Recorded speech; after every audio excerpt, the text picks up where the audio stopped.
Welcome back everyone to another Coach Blaker video. Today we're going to be looking at patch notes 13.7. I haven't been doing patch notes, but I will be doing them from here on. Why do you care that I do patch notes? Well, if you don't know who I am, my name is Coach Blaker. I've been professionally coaching for more than 10 years, Diamond in all roles and Diamond 2 Peak. Planning to hit Masters this season, so make sure you check out my stream so you can, stay up to date on that journey. But I'm going to be looking at patch notes not as just a coach, but as a player as well. So let's hop into it. Let's see what changes are happening, and we're going to go from there. Base armor and health increased on Alistair. I don't think it makes that much of a difference. Usually, if you're playing Alistair, you're going to fight when you're ulting. When you're ulting, this stuff doesn't matter. Your resistance is really high anyway, and it's hard to kill you. I will say this will help with the early game. It says so right here. It'll help in the early game. But like after that, if you're going to kill someone without your ultimate, usually it's a quick pick, and you're not going to be fighting for that long. So I don't really think that's going to do much, but it helps them have a better laning phase. Any E cooldown increase, shield value decrease, definitely necessary. Annie's E shield that she could put onto any champion on her team is a little bit nutty. Having it out as a higher cooldown allows for a more trade potential, not just in lane, but also it makes her have to really focus on using her E at the right time rather than just spamming it how she does right now. Shield value decrease. I'm actually really happy that the shield value is decreased because again, this champ is just dumb right now. She's not OP like broken, but she's very oppressive, and again, just being able to spam that E is just nuts. So I'm glad to see this. I think she deserves a little bit more nerfs or something to push her back into mid lane and get her out of the support laning phase, but we'll see. Azir, base armor increase, nice, needs that. Attack speed growth increase, again, he needs that. Passive duration and cast range increase, okay, again, that's something that I really don't know too much about. I don't really think he needed that, but it's nice to have. Q mana cost increased, don't really like that. Stab range decreased.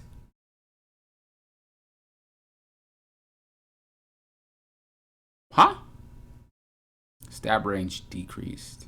Are we talking about the stab range of like the auto attacks, or are we talking about the stab range of like Q?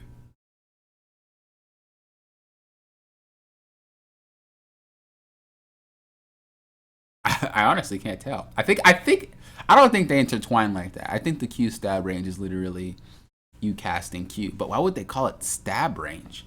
That's just the thing that I'm like curious about. That's so weird. Let me read. Please max W now. There are 3 goals with the first strongly signal players. W max is the way to go. Seriously, W max is currently overall stronger build for Azir and makes for a much easier balance champion long term if he's not forced to be balanced around pro play. W max now. Okay, so they are nerfing the Q range. It's not just the stab range like auto attacks, but they actually mean the stab range of when you use Q and it shifts the champion. Why would they call it stab range though? What? Okay. Anywho, what else? W damage increase. Cool. I actually do like this a lot. This will make lethal tempo Azir pretty disgusting late game. Mana cost now decreased with rank. Also really like that as well. New recommended skill order. Don't really care too much about that. Right now, Azir I think is in an okay spot. I mean, he's kind of always been in an okay spot. It really just comes down to how good you are with the champion. So I'm actually happy for these changes. I don't like the lack of range when it comes to laning though, because there's a lot of champions like Akali, Zed, Silas, where you need to be away from them, and the fact that you have to get closer kind of sucks, but I could be misinterpreting what they're saying. I'll have to play it first. If you guys don't know, one of my mid laner mains is Azir, so I'm kind of curious to see how this works. Passive critical strike bonus increase on Graves, R cooldown decrease early. I actually think Graves can use some buffs. I still think this champ's busted, but I do think that he can use a little bit of buffs. Will this make him probably OP? Yeah. So play Graves. I think any change that they do to Graves makes the champ OP. Calista attack damage growth increase. Cool. Passive ceremony duration decreased. Calista now forced to channel. What? 12 seconds to 8 seconds? This begins when Calista activates her Black Spear. Calista is now forced to channel on the Black Spear while her Oathsworn is reviving. Okay, so basically what this is saying is that when she's in that little cast animation, when she gets to run away, she can't. She has to sit there and the duration of the Oathsworn ceremony is shorter, I think. And so the ceremony is when she's channeling it like that. When she's sitting there, that's the when they die and get up, that's the ceremony. And I think that's what they're talking about. I don't actually know what Riot does sometimes. Why are we focused on her passive when we could be focusing on balancing the game? Who knows? AP passive AP ratio increase, our base AD ratio decrease. I mean, okay, let me backtrack real quick. Obviously, she can change champions mid-game, so this is a good balance to that, I guess. But still, other champions, come on. Passive AP ratio increase, our base AD ratio decrease, attack speed scaling increased. Okay. Katarina is one of those champs where you can't really nerf them. They're just busted. Like, if they get kills under their belt, it's a wrap. I know Katarina mains might be thinking like, oh, well, we needed that, or oh, they nerfed the AD. Whatever. If that champ gets kills, she's unstoppable. That's all I'm going to say. Khazix, Q isolation range requirement decreased. W slow decreased. Slow versus isolated targets decreased. Our buff duration increased. Q isolation range requirement decreased. So they're making it easier for him to isolate targets? Wait, hold up. His isolation mechanic is too skewed toward enemy counterplay, so he's very leeway to protect for proccing it, so you want to make it a bit less punishing for Kyle. A lower isolation range requirement means the enemy is substantially more likely to be isolated and is a buff. Yeah, that's what I thought. I was reading it and I was like, does that mean the circle smaller? That's pretty much what that means. The W slow decrease thing though, I guess the W slow was ridiculous. The R buff duration, I guess. Okay. We expect fighter Khazix to remain powerful, but these changes should make all of his builds more competitive. I'm not clear how much power these isolation changes pack, so we'll keep. I'm pretty sure that's going to be disgusting, by the way. Yeah, that's a big nerf to the range. It's huge, actually. Or a big buff to the range, I mean. That's huge. What is spike slow? Again, that kind of needed it. R, buff duration. So there's a buff that, I don't know if a lot of players understand this, honestly, but there's a buff that Khazix gets when he ults. When he ults, he gets tenacity buff, and I believe he might get armor and magic resist, but I don't remember. But I do know he gets a tenacity buff. So that is the buff they're referring to when he ults, if you guys didn't know. He does get a buff when he presses that R. Lee Sin, base AD decrease, base armor decrease. Honestly, this needed to be necessary. As much as I've been playing Lee Sin lately, if you guys haven't been noticing, I think he did need this. He was a bit strong when it came, not to just being good at the game, but just straight up base stats. He would get fed a lot, but he'd lose the game because Lee Sin players don't know how to end the game. But the champ shouldn't be getting fed that often, is what I'm saying. If a champ gets fed too many times, then it's a sign that it's a little bit too strong. Passive attack speed reduced early, Q base damage decrease. Definitely necessary, especially for top lane. Ram SW armor scaling decrease, definitely necessary. Sojourner passive damage cap against monsters decrease, Q cooldown increase, R cooldown increase, definitely necessary. Thresh Q cooldown refund on hit decrease, definitely necessary. Q AP ratio now scales with level. WAP ratios now scale with level. E VFX adjusted. R AP ratio now scales with level. Definitely necessary for Vi. These are some good buttons. These are some good nerfs. Vi. Oh, I hate Vi. Let's see what we got. Q base damage decrease necessary. AD ratio increase. Okay, you lost me there. E base damage decrease necessary. AD ratio increase. Again, you lost me there. AP ratio increase. What? Are you for real? I mean, Vi's been busted before the pro scene though. Like, I don't know why it took them this long to nerf it, but okay. All right, right. But she definitely needed that nerf. I'm not gonna read through all that, but she definitely needed that. Wukong base attack damage decrease. W cooldown adjusted.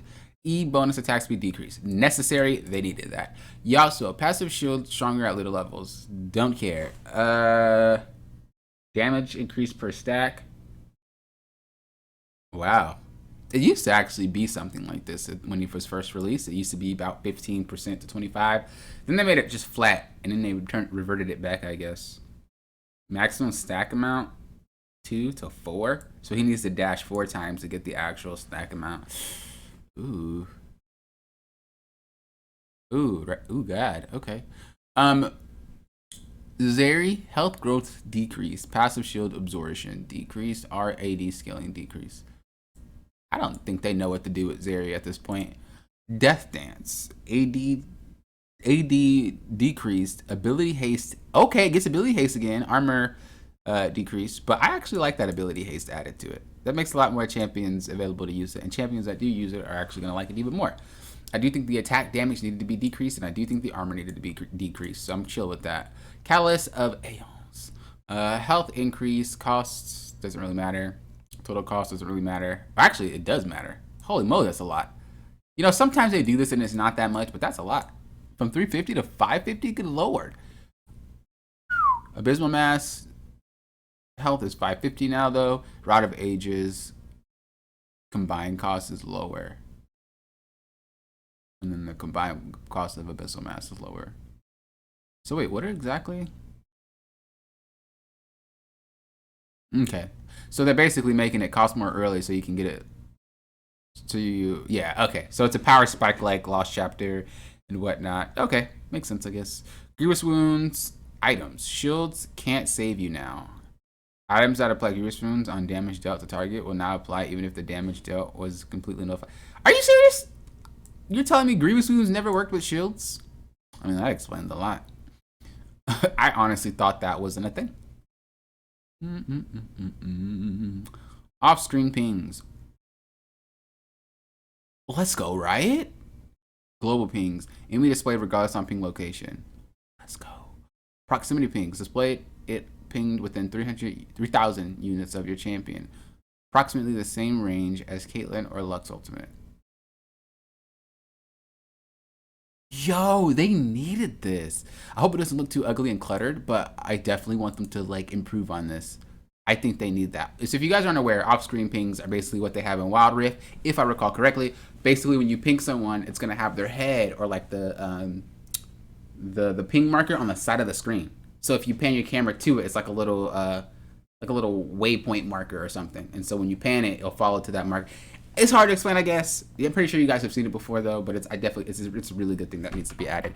Behavioral system. We're rolling out improvements to disruptive behavior detection systems that detect verbal abuse and intentional feeding. That means you'll see an increase of actions take. I have been seeing it. Even before this rollout, though, they've been doing a really, really good job. And I also like how if someone is offensive or something and someone else reports them, you get notified for it. Again, huge for Riot. Good job.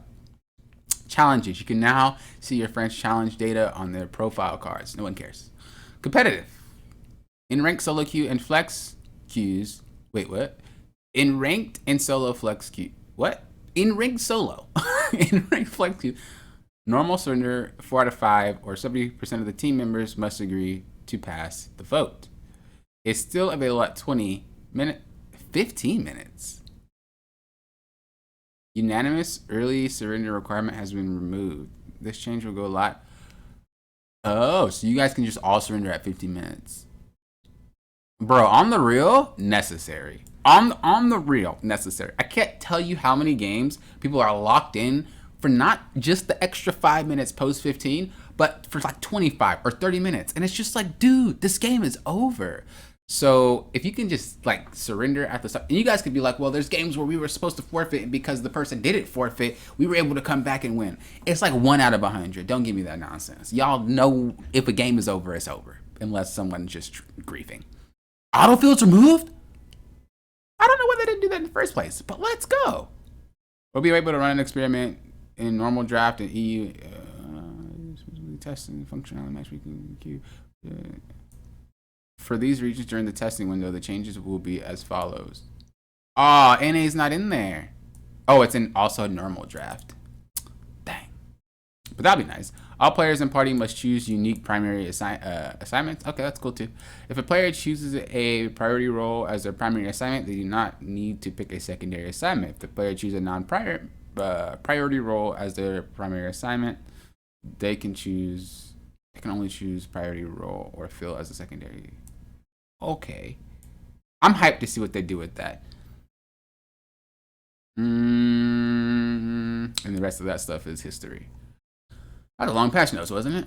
Well, that is it for patch 13.7. I actually think this is a solid patch. I actually think this is a really, really solid patch. So good job to you, Riot. I hope you guys keep it up throughout the season. You guys do have some banger patches, but some patches, I think like the last patch or the patch before that was on some next level stuff. So I hope you guys don't only do good patches because you want to patch for pro play, and we actually do good patches because we want to patch our game and make it better. Thank you guys for watching. I do appreciate it. Again, if you guys are interested in coaching, coachbooker.com is where you want to go because that's where I'll be coaching. Yo, that was horrible. I'm sorry. Thank you guys for watching. Until next time, you always say thank you guys for doing what? Approaching this like a coach.